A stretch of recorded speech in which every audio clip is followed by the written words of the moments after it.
पढ़ने के बाद में कुछ वाक्य चिन्ह भी क्लियर करा लियो। चलो ठीक है, चलो लिखो। रेडी। मैटर 88 तक रहेगा, ठीक है। लिखिएगा।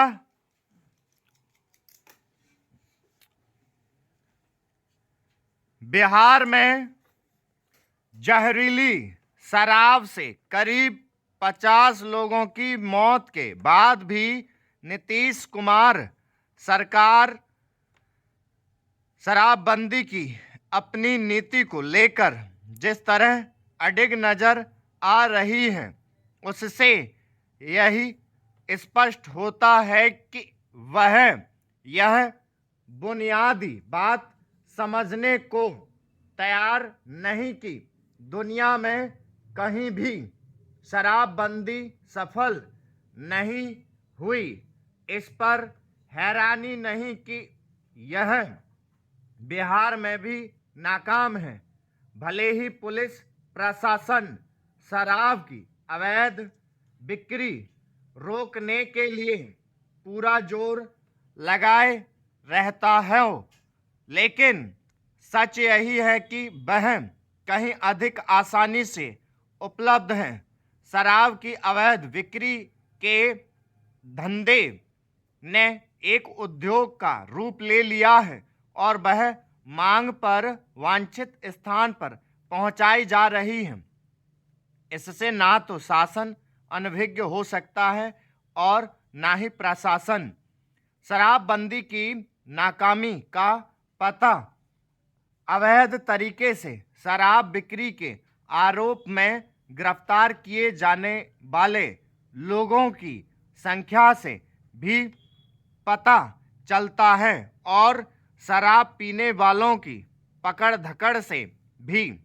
इसमें संदेह नहीं कि छपरा जिले में जहरीली शराब से हुई मौतों के लिए शराब की अवैध बिक्री में लिप्त तत्व ही जिम्मेदार हैं।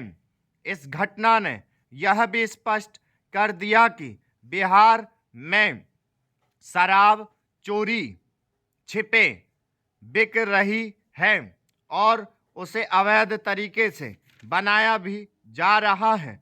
बिहार में जहरीली शराब से मौतों का यह पहला मामला नहीं, इसके पहले भी इस तरह की घटनाएं हो चुकी हैं।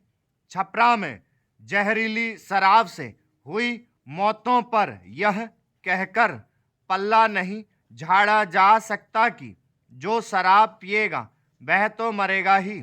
एक तो इस तरह का कथन पीड़ितों के जख्मों पर नमक छिड़कने सरीखा है और दूसरे इस सवाल से बचने की कोशिश भी कि आखिर शराबबंदी के बाद भी शराब बिक कैसे रही थी। उचित यह होगा कि बिहार सरकार शराबबंदी के अपने फैसले पर नए सिरे से विचार करे। ऐसा इसलिए किया जाना चाहिए क्योंकि एक और जहां जहरीली शराब से मौतों के सिलसिले के साथ शराब की अवैध बिक्री जारी है, वहीं राज्य को राजस्व का अच्छा खासा नुकसान भी हो रहा है। अब तो यह भी नहीं कहा जा सकता कि शराबबंदी से किसी तरह का राजनीतिक लाभ मिल रहा है। भले ही प्रारंभ में यह लगा हो कि शराबबंदी का फैसला राजनीतिक रूप से लाभकारी है, लेकिन अब ऐसा बिल्कुल भी नहीं दिखता और यही कारण है कि वे राजनीतिक दल भी शराबबंदी पर सवाल उठा रहे हैं जो एक समय ऐसे सही बताया करते थे। ऐसी नाकाम नीतियों पर टिके रहने का कोई मतलब नहीं जो सामाजिक आर्थिक रूप से सही ना साबित हो रही हों। शराबबंदी के मामले में गुजरात की भी चर्चा होती है, लेकिन इसकी अनदेखी नहीं की जानी चाहिए कि वहाँ की नीति बिहार से भिन्न है। स्टॉप। 5 मिनट का मैटर था, 88 तक रहेगा। कौन पढ़ेगा?